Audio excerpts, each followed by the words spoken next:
is 5D money? I thought you never asked, daughter. 5D money is actually a pretty simple concept. Let's take a look. We'll start by reviewing how the current monetary system works for people. So let's say you have a job, and in your work you have to work 40 hours, you get a net salary of $2,000, but the actual cost for the company is $3,300. Basically, this is your actual salary, and let's see why. Besides your paycheck, the first thing you do with your salary is pay taxes.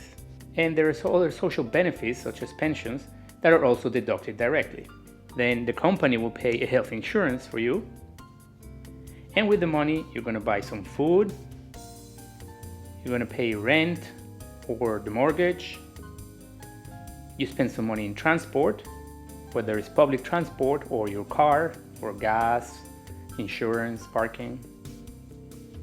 You also buy some clothes, and you buy stuff like furniture, art, electronics, whatever you like. Now let's say you also like to do some sports. So you're going to spend some money in either a gym or booking a squash court once a week with your friends. Then you're going to put aside some money for your education, whether it's for an MBA or an online course or buying books. Then you're going to spend some money in entertainment. You also put aside some money so you can go on holidays, and whatever is left, you will save. Now let's see how a multidimensional monetary system works. This model I'm going to explain has 5 dimensions. The first 4 are local digital currencies that use blockchain. The 5th one is the currency from the host country where the city is located. In multidimensional monetary systems, the ethereal social contract becomes a real employment contract. Every citizen has such a contract, and your job is divided into different works.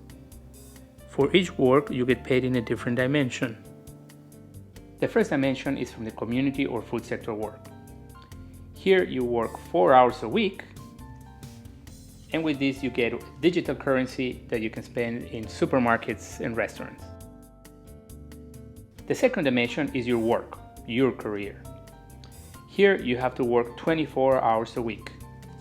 For these hours, you get a service apartment, fully furnished, a smartphone, a 24/7 transport card, and a bike or scooter or wheelchair. Then you get another digital currency that you can spend in clothes or in other things. Notice that here the value is very little because everything in this system works with sharing and circular economy. So you don't need to buy furniture, you don't need to buy a car, you don't need to buy many things that we buy today. The third dimension is health work.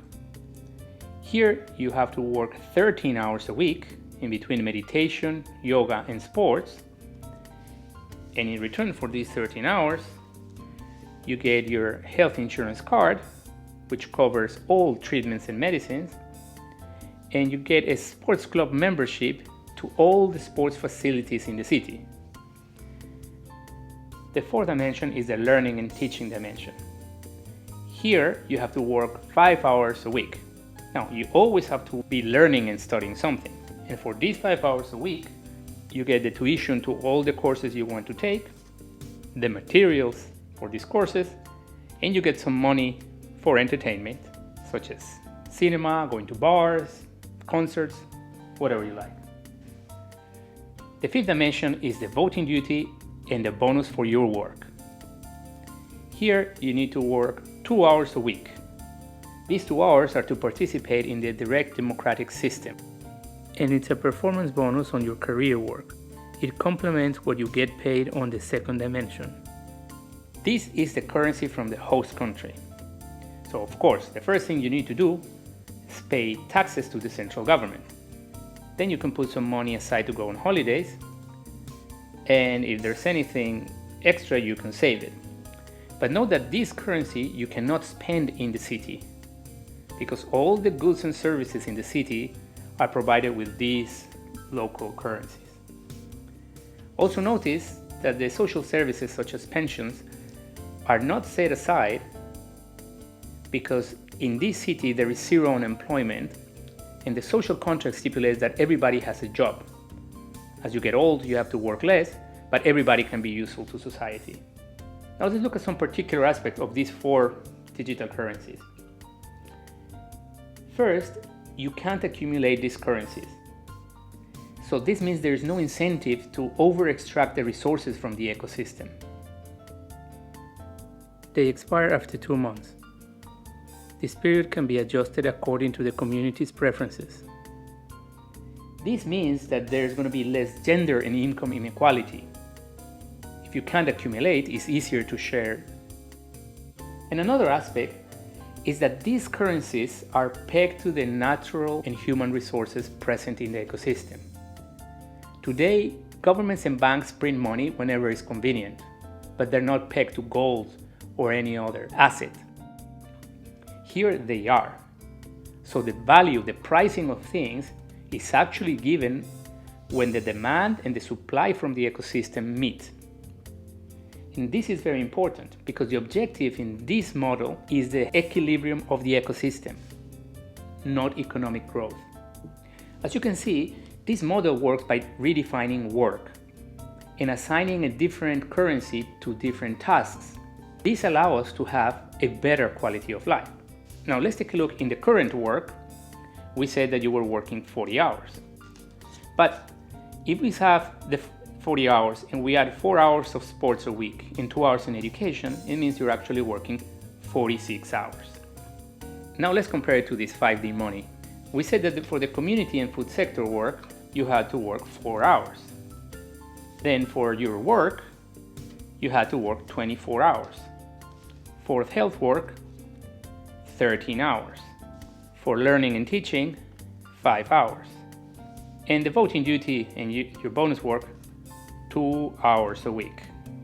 So this is a total of 48 hours a week. Only 2 more than in the system. But here, notice that you'll be doing 13 hours of sports, yoga, and meditation, studying 5 hours, and participating in the democracy 2 hours a week. In the first, second, third, and fourth dimensions, there are no taxes. Prices may change, but there is no inflation or depreciation. There are no loans and no interest rates.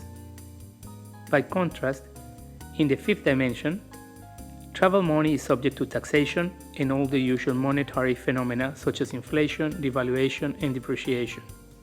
The city earns travel money through tourism, carbon swaps, media content production, patents and other intellectual property rights, and talent management.